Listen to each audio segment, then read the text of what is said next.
you had one of those drinks where they're popping strawberries in a champagne glass and calling it fancy?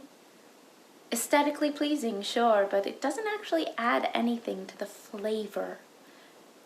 That's how I feel about most of the people in this room. I mean, here we are, gouging ourselves on truffles and brie and sipping trace amounts of fructose and yeast farts and making the big decisions about the little people. Do you drink champagne? You should. Sober people make them feel accountable. Young people make them feel old. You're probably not going to have many friends here. I would have a drink or two. Make a show of it.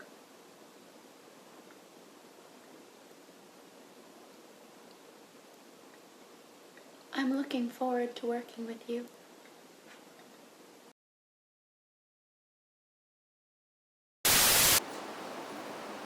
I got you, Slippery Sam. So, look, I know this isn't exactly the best of circumstances, but I have a proposition. Before we go and fight, please, dude, hear me out. See, I know the trope. The bad guy monologues while the good guy figures out his fatal flaw or whatever. I was kind of hoping we could skip the whole defeating the villain section and head straight to the only for him to escape again as you curse his name bit. See, it's my nephew's birthday in a few weeks, and I promised I'd be there. I don't want to let the kid down like that. I know, stealing a huge Picasso painting, not great planning if I had other stuff to do, but how else was I supposed to get the money for his present? I mean, nobody wants to hire a thief like me set for taking stuff. And you wouldn't believe the kind of shade people throw if their waiter's a criminal. Got me fired at least 4 times now. See, you heroes or whatever think you're helping by locking all us baddies away in prison. But you've got to know that it doesn't make it any easier for us not to be seen as villains. So how about this? We skip the whole tragic backstory and go straight to the, oh no, how could he have escaped part?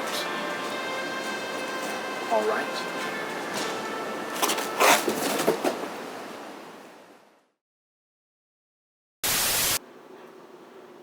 She asked me, got down on one knee and everything, and her mouth was moving, but I swear all the sound had been sucked out of the room, like I was in a vacuum or floating in space. I felt tight all over, and I know she asked me even though I didn't hear it because her face. And God, did I make a sound? I was trying to say yes, but it wouldn't come out, and I blinked, and I floated out of the room, somehow floated all the way here to you without feeling it, completely disconnected from this fleshy form until you said, what happened? So yeah, that happened. Holy shit. What do I do? What's wrong with me? Am I defective? I mean, she's my person. This should be easy, but what do I tell her? What can I say when I don't know?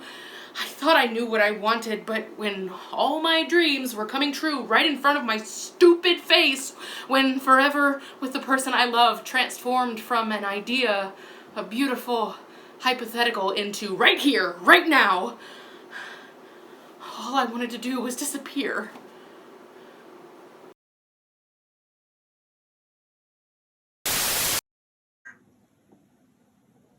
Hey, I got your text. Very touching, but a strange way to propose. I'm thinking about saying yes, but I need you to agree to certain things up front, like no smoking or eating beans in the house for obvious reasons. You can't bring your dog here because of Fluffy. And I need you to sign a prenup agreement. If you go first, I keep your assets, not your kids from the skanky hoe you just left. And I call the shots as to when and how we get it on. When the lovin' starts, there's no one like you. You're so handsome and strong. I really want this to work. I need you to respect me and listen to what I have to say. But, most important, you cannot lay your hands on me ever again. I barely survived the last time. So, the answer is no. No. No. No!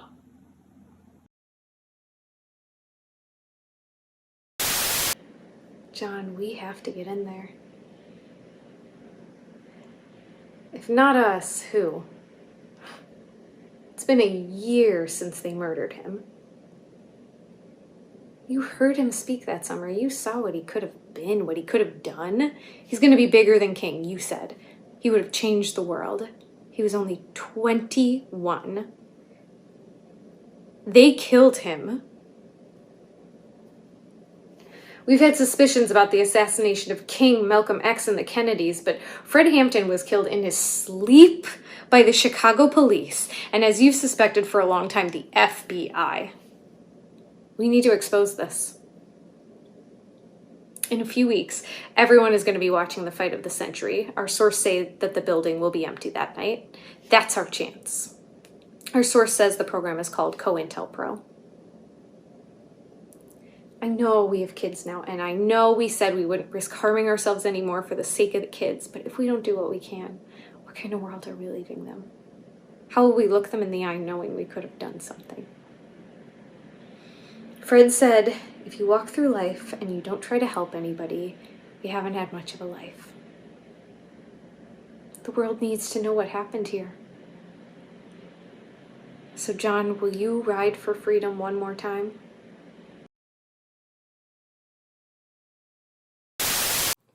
Being an evil genius isn't just about blowing up the moon or saying, "Wah ha ha ha ha ha," although we're going to get into that. It's about filling up that vast gaping hole where your soul once was. I can't imagine any line of work that wouldn't benefit from knowing how to take all the turmoil, slights, and outright rejection you've endured and inflicting that on someone else. Sometimes slowly, drip by excruciating drip, and sometimes in one fatal blow. When I was a teenager, I didn't fit in with the other girls. They were into things like going to school, having friends, seeing movies. I was more interested in torturing the family dog and gaslighting my brother. In this class, I'll teach you how to choose a victim and make that person's life a living hell. I'll even teach you how to make that person your friend so that the ultimate betrayal is that much more devastating. It's your life's mission to give more pain than you got and to take more from others than they want to give. I'm Revengeline, and this is my masterclass.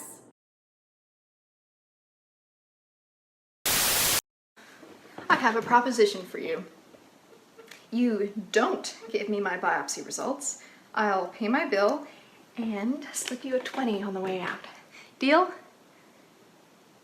Oh, come on. I know you signed this do no harm oath, right? Well, giving me the results does serious harm. I don't care what's actually going on inside me. I care about knowing. Because I feel fine. Today, I have my whole life ahead of me.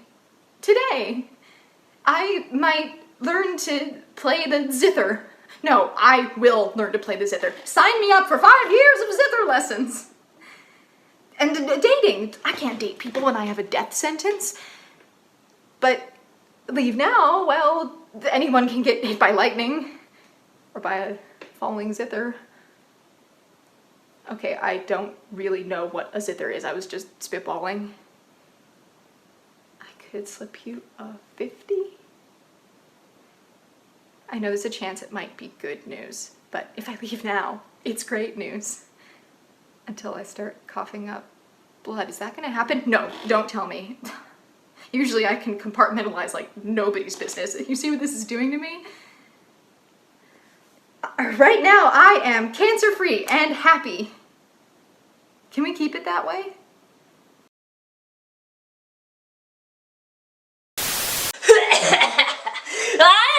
Larry, mind if I I see you. Thank you very much. I bet you're wondering what a guy like me is doing in a place like this. Well, I've been around the block a few times. I'm a 65. I mean, 72. I'm 75. Woo! I never thought I'd end up in a place like this, that's for sure. No siree, Bob. Stupidly, I went out west last year and I met this woman. Well, she isn't actually my type, that's for sure. First off, she was over 25. Just kidding. But she is, she's a bit older. I don't bite the bullet on that one. Well, you see, the pot business was really cooling down, and I don't sell pills or heroin or coke or anything, but that's just God's good weed. Well, that's how I met her in the city. I sold her pot. Well, she moved out last year to Houston, Texas. You never thought you could get me to move out of New York, let alone go to Texas. But she asked me to move in with her, and I had no choice, I swear.